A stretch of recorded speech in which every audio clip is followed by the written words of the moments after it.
இன்றைக்கும் இந்த நாள் உங்களை பார்க்க ரொம்ப சந்தோஷம். ஆண்டவர் ரொம்ப நல்லவராய் நம்முடைய வாழ்க்கையில் இருக்கிறார். அவருடைய வார்த்தைகள் நன்மைகள் செய்கிற வார்த்தை. நீங்கள் எந்த சூழ்நிலையில் இருந்தாலும் எல்லா சூழ்நிலையிலும் தேவன் உங்களோடு கூட தான் இருக்கிறார். உங்களை பாதுகாத்துக் கொள்கிறார். அவருடைய வார்த்தை உங்களை தேற்றும். சங்கீதம் 139 அதிகாரம் 7-10 வசனங்கள் இப்படி சொல்லுகிறது. உம்முடைய ஆவிக்கு மறைவாக எங்கே போவேன்? உம்முடைய சமூகத்தை விட்டு எங்கே ஓடுவேன்? நான் வானத்திற்கு ஏறினாலும் நீர் அங்கே இருக்கிறீர். நான் பாதாளத்தில் படுக்கை போட்டாலும் நீர் அங்கேயும் இருக்கிறீர். நான் விடியற்காலத்து செட்டைகளை எடுத்து சமுத்திரத்தின் கடையாந்தரங்களிலே போய் தங்கினாலும் அங்கேயும் உமது கை என்னை நடத்தும். உமது வலது கரம் என்னை பிடிக்கும்.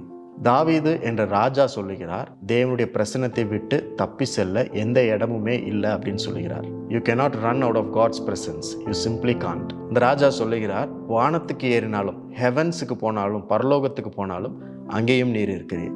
பாதாளத்தில் படுக்க போட்டாலும், என்னோட பெட்டு கட்டல் எல்லாத்தையும் கொண்டு போய் நான் நரகத்தில் போட்டாலும் அங்கேயே நீங்கள் இருக்கிறீங்க அப்படின்னு சொல்கிறார். சமுத்திரத்தின் கடையாந்தரங்கள், கடலின் கடைசி வரைக்கும் போய் அங்கே தங்கினாலும் அங்கேயும் உங்களுடைய கரம் எனக்கு உதவி செய்கிறது அப்படின்னு சொல்லுகிறார். கர்த்தருடைய கரம் உங்களை பிடித்து உங்களை வழி நடத்தும். நீங்கள் எங்கே இருந்தாலும், எந்த சூழ்நிலை இருந்தாலும் அந்த இடத்துல தேவனும் இருக்கிறார், இயேசுவும் இருக்கிறார் என்பதுதான் இந்த வசனம் சொல்லுகிறது. இந்த வசனத்தில் தாவீது ராஜா சொல்லுகிற காரியத்தை தான் உங்களுக்கும் ஆண்டவர் இன்றைக்கு சொல்லுகிறார்.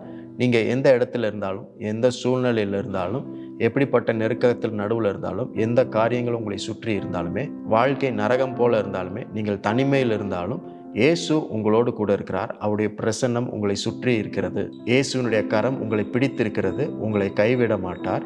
அவருடைய பிரசன்னத்தை விட்டு உங்களால் எங்கேயுமே செல்ல முடியாது. ஒருவேளை நீங்கள் யோசிக்கலாம், நீங்கள் இருக்கிற சூழ்நிலை யாருக்கு தெரியும், யாருனாலே புரிஞ்சுக்க முடியாது, யாரும் இதை அறிந்து கொள்ள மாட்டாங்க, ரொம்ப கடினமாக இருக்குது, ரொம்ப காயமாக இருக்குது அப்படின்னு சொல்லி நீங்கள் யோசிக்கலாம். அது உண்மையாக இருக்கலாம்.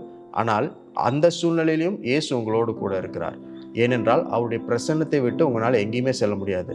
அந்த வசனத்தில் படித்த மாதிரி பரலோகமாக இருந்தாலும் சரி, நரகமாக இருந்தாலும் சரி, அங்கேயும் தேவன் இருக்கிறார். உங்களை பாதுகாக்க, உங்களை மீட்டெடுக்க, உங்களை பராமரிக்க, உங்களுடைய சூழ்நிலை எல்லாவற்றிலும் இருந்து விடுதலை செய்வதற்கு இயேசு கூட இருக்கிறார். அவருடைய பிரசன்னத்தை விட்டு தப்பி செல்ல எந்த இடமுமே கிடையாது.